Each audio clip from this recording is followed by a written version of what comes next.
how Trump sank Maine and made Atlantic Canada rich. Trump's trade war accidentally made Canada the lobster superpower. Yeah, the United States tried to punish China, and instead they handed Atlantic Canada a $1 billion gift on a silver platter. And now, with Trump in the White House and Carney in Ottawa, the lobster war is back. And this time, everybody is throwing tariffs. Washington's trade tantrums.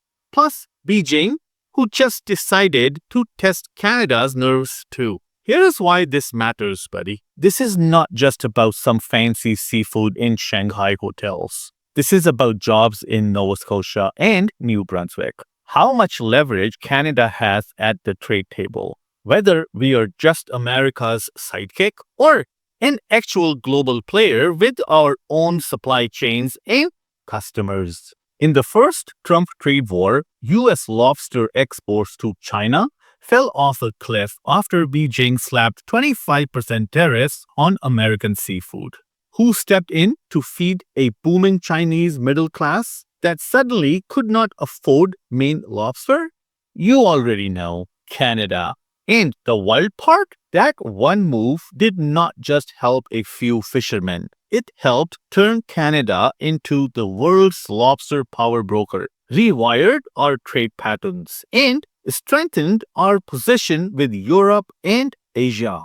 And now, China is slapping 25% tariffs on Canadian seafood, including lobster, to hit back at Ottawa's EV and steel tariffs. So, the question is, did Canada build something durable? Or did we just ride a lucky wave?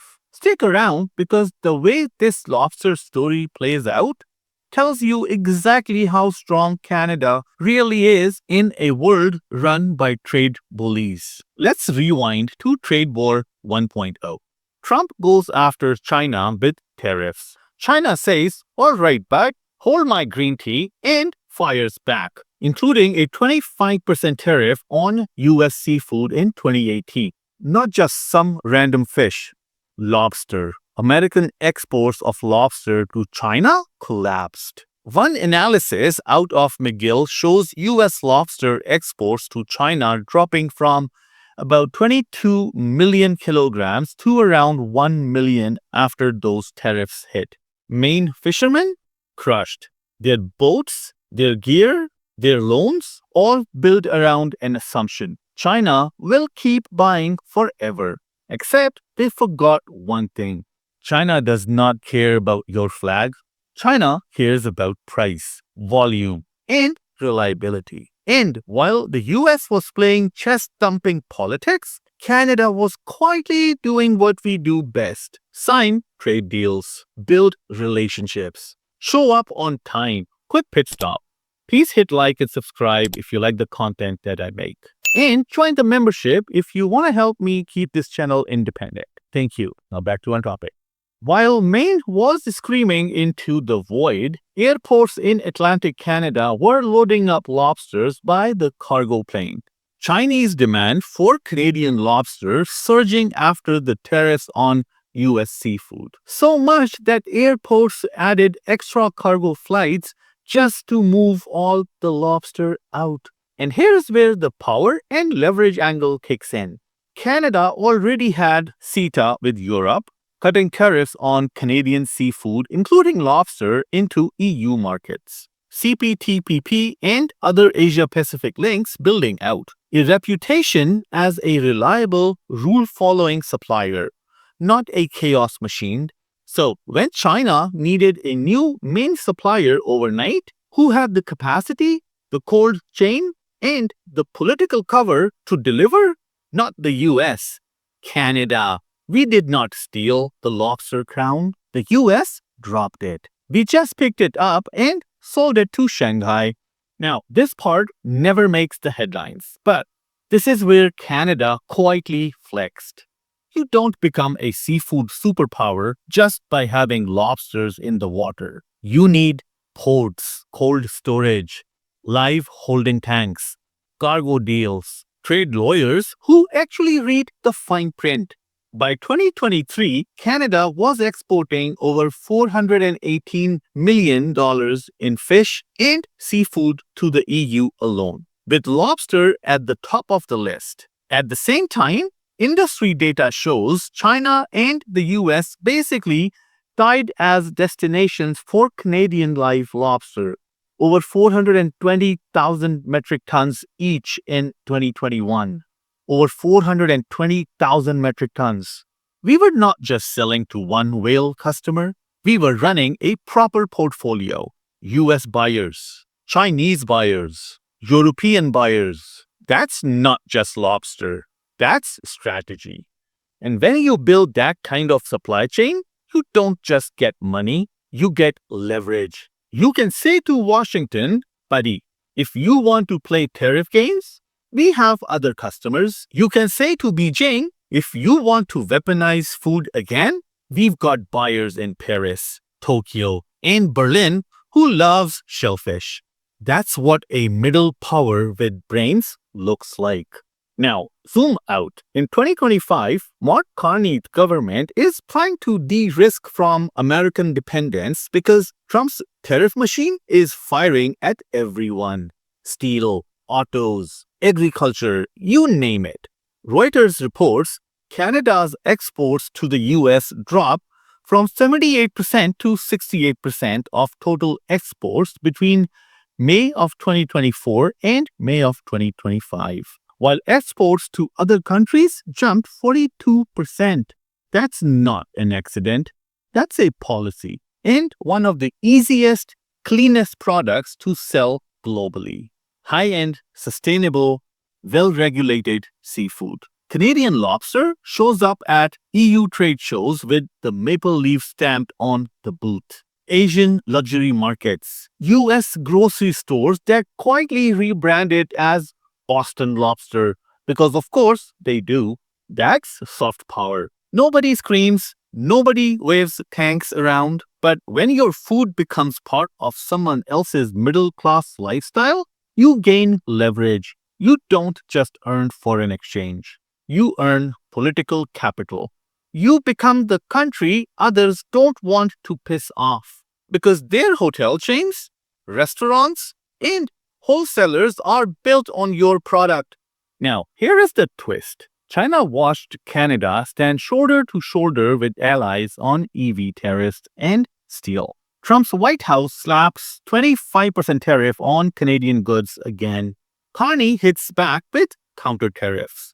And Beijing goes, cool, let's hit you where it hurts. Atlantic seafood. Global News reports China's new 25% tariffs on Canadian seafood, including lobster, crab, and shrimp, calling it a strategic hit on Atlantic Canada.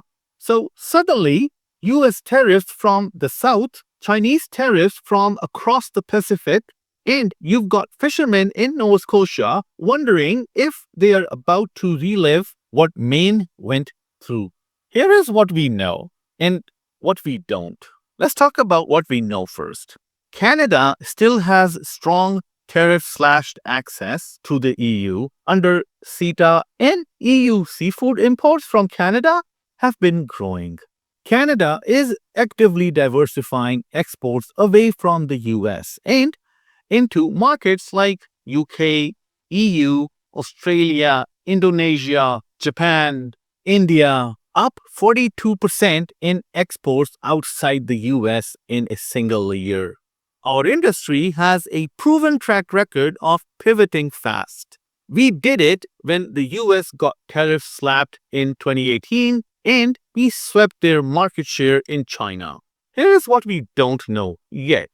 How long China keeps these tariffs in place. Whether Washington quietly carves out exemptions for Canadian seafood again, like we have seen in some sectors before. How fast industry and Ottawa can open new lanes to Asia that don't run through Beijing. Think Japan, South Korea, maybe even India. This is round 2 of the lobster trade war. But unlike the US in 2018, Canada is not walking into this blind. Let me just rant for a second. Maine got blindsided in the First Trade War. Washington plays hero, slaps tariffs for TV ratings, and the fishermen back home pay the bill. Meanwhile, in Canada, we've got commentators who still act like we are some helpless middle child between two bullies.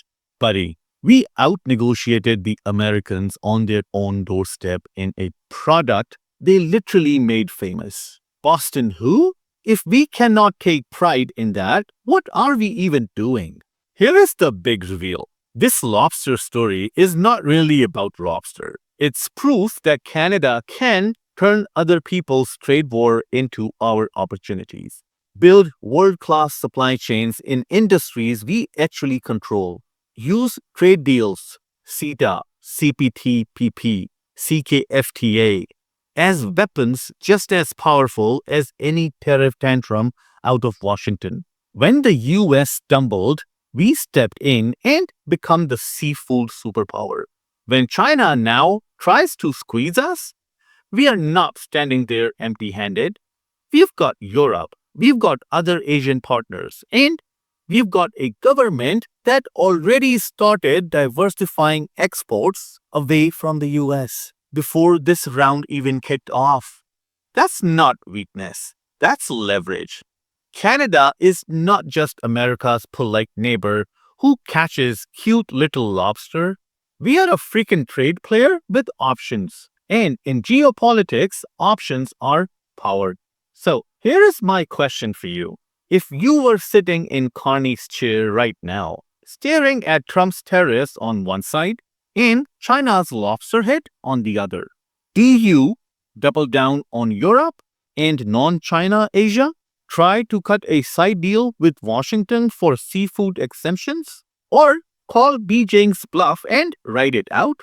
These are not easy questions to answer. Drop your answer below. And if you live in Atlantic Canada or work in the fishery, I want your real world story. Because this lobster war is not over.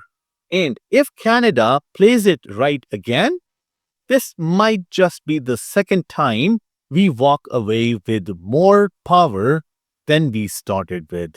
Thank you so much for watching, and I'll see you in my next video.